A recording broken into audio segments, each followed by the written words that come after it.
Joe, I've known you for a while now. Why are we here? We're here because I wanted to get the message out that as of June, I'm going to stop playing professional football. Why at this point of this season? So this is something that I've thought about for a while. There's no right or wrong time, is there? But the way this club works, this that I'm playing at the moment, there's so much on it. There's so much heart and soul poured into what we're doing as a football club. But you know, with the grand scheme of the club, with the support base and the conversations that go on around it, there's obviously a conversation around the goalkeeping position for next season. So I just think it was really important that with the blessing of the club, you know, I've had the conversations with the club, with Brendan, with Stevie Woods, that we get the message out. It takes one thing off the table that people need to speculate over. You know, I'm definitely not going to be there next season. I'm not going to be available to play football next season. So I want to take that off the table, and then we can talk about why and then push forward. I think when players, people make decisions to stop, there's many reasons as to why. A couple that have come to mind. Physically, they can't go any longer. How are you physically? Physically, I feel great. I feel as good as I possibly can do, I think, for my age and what I've done physically to my body. You know, I've been on the bench since I was 15, almost involved in professional football, especially from 16 every day onwards. You know, I've had peaks in terms of fitness. I've had, you know, different energy, 17, 18, 19, can't get enough. 20, start to become a first team footballer at the very highest level. You know, games, world changing around me, 20 to 30, but you know, physically a real peak time of my life. And then from 30 onwards, football's not been necessarily as clean for me from maybe 31 to 34.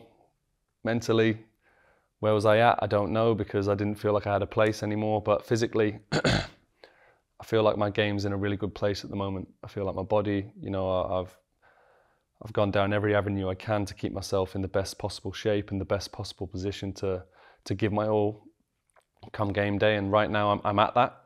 I really do feel like come game day I really do peak, but I'm aware that time waits for no man, and I don't want my body to be retiring me. So that was one of the key factors, thinking that I can, you know what, I can smash through the finish line here. I've been privy to many of the events of a certain period of your career in your life, and I think questions will come up. You know, where's his head at? You know, how's he thinking? So, how are you mentally? Mentally, I'm in that one place that I like to be, and I'm in a place of clarity. Obviously, I've thought about this a lot.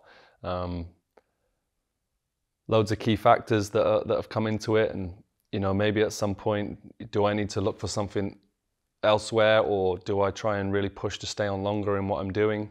But no, I think the right time is now. I've got the clarity of mind that I was able to go to the club and explain my position, and them totally understand. I think the hardest thing for me was, once I'd made the decision, was to explain that although I intend on finishing from June onwards, I'm so up for it. I'm still so involved and still so committed, and I thank the club for that. I thank Brendan and Stevie Woods for understanding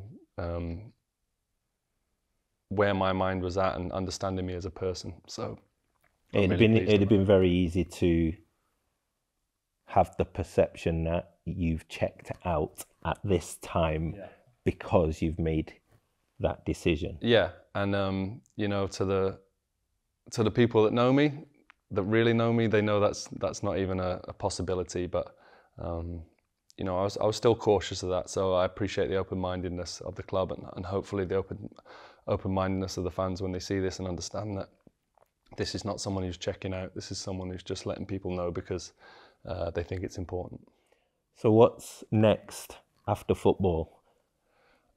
Next after football, you know, the whole world changes for me, doesn't it? From, like I say, 15 right the way through to, well, you know, I'm going to be 37 at the end of this season. All I've known is football. All I've known is to get up eat my breakfast, train, get myself ready for the next game.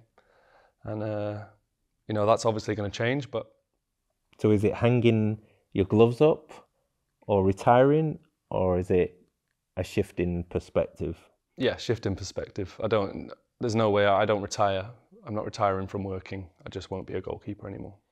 Any messages for anyone, because there are more questions that will come up for this.